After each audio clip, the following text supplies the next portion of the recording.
مړه کول د هلک او د جنې په ناجایزه تعلقات باندې کله دي الله ګوره یو اسلام دی نبي اسلام دور کې واقعیت د بیان زنانه یو پښتو د بل اسلام دی دا کم معامله چې موجوده دور کې زموږ روان دي دا اسلام حکم نه دی دا زموږ ستا پښتو ده اسلام حکم بیل دی او باقاعده د قرآن حکم بیل دی د قرآن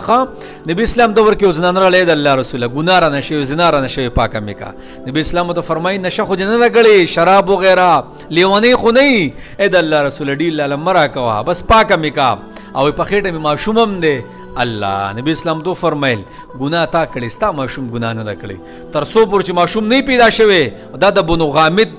د قبیلې زنانه وه تر څو پورې چې ماشوم نه پیدا شوی نه به راځي ماشوم پیدا شو زنانه راله د الله رسوله ماشوم مې پیدا شوی دی نبی اسلام تو فرمایل تر څو پورې چې د ماشوم خوراک نه شروع کړی نه به راځي الله 2 کاله پس زنانه راله د الله رسوله ماشوم مې خوراک یې ده وګوره روټۍ ورسره ده بیا نبی اسلام هڅه کو حد جاري کو یو کس وایي ډېر بد دی زنانه ځان سره وکړه بس خبره به یې خاموش کړی وی توبه به ایستې وی نبي اسلام فرمایل داسې توبه کړې ده چې په دې ټوله مدینه منوره باندې تقسیم کړي ټول ګناهګار به الله معاف کړي بله موقع کې یو بل کس رالی د الله رسوله زنا رانه شوی پاک مې کا نبي اسلام ته یو سیټ ته مخاړی دی بل سیټ ته رالی د الله رسوله زنا رانه شوی پاک کا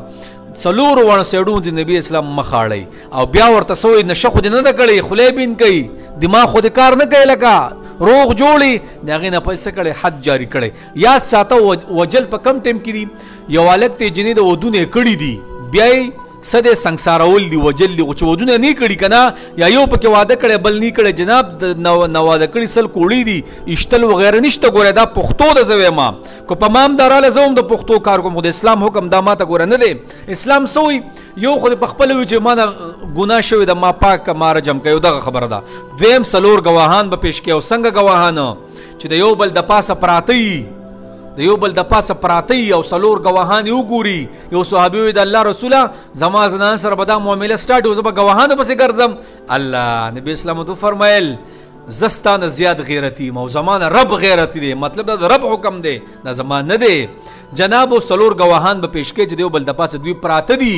باقاعده دغه څلور ګواهان به بیا قاضي ته پیش کیږي جج ته پیش کیږي هغه جج به بیا د دوی پرتال کوي چې بھئی آیا دا کسان څه ګناهګار وغیره خو نه دي دروغ خو نه وي د هغې نه پس به بیا حد جاري کیږي او په دغه څلورو ګواهانو کې اسلام څه وایي خبره خاموش که خاموش تش په خبرو تش په دې پلانو ډینګرو باندې وجل نشته ګوره دا زه تا ته بیا وایم یو پښتو ده یو اسلام دی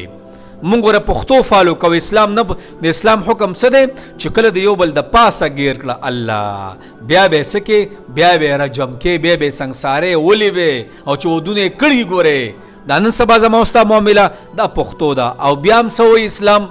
ګټه پکې ده خاموش شه توبه وباسه پرده پرې راواچوه دا څلور ګواهانو به چې ته ګرځې دا ناممکنه ده که نه اسلام څه و چې 2 کسان ویني که نه بس خاموشتیا پې اختیار کړه الله یې دې ټول مسلمانان وساتي دې کمنټو کې خلک وایي چې مولانا صاحب په تا باندې راشي بیا به پته ولګي الله دې نه کې مونږ ټول ته الله وساتي کو دا مونږ باندې هم راله زه هم دا پښتو بیا فالو کوم خو دا حکم نه دی جناب دا د اسلام حکم نه دی یاد ساته دا زما او ستا موجوده پښتو ده اسلام څلور ګواهان به پیش کوي او هغه ګواهان چې د یو بل د پاسه لیدلي او هغه ګواهان به بیا جج څه کوي قاضي به بیا د هغې څه کوي ریسرچ کوي چې آیا بھئی دا ګناهګار دی د هغې نه پس به بیا څه کوي حد جاري کوي دا د هغه چا لپاره چې ودونه یې کړي او چې ودونه یې نه کړي الله د هغې بیا سل کوړي دي رو دا زما حکم نه دی نه دا زما دین اسلام دی دا د قرآن حکم دی د قرآن باقاعده آیتونه دي او دا د نبی حکم دی زما حکم نه دی رو دا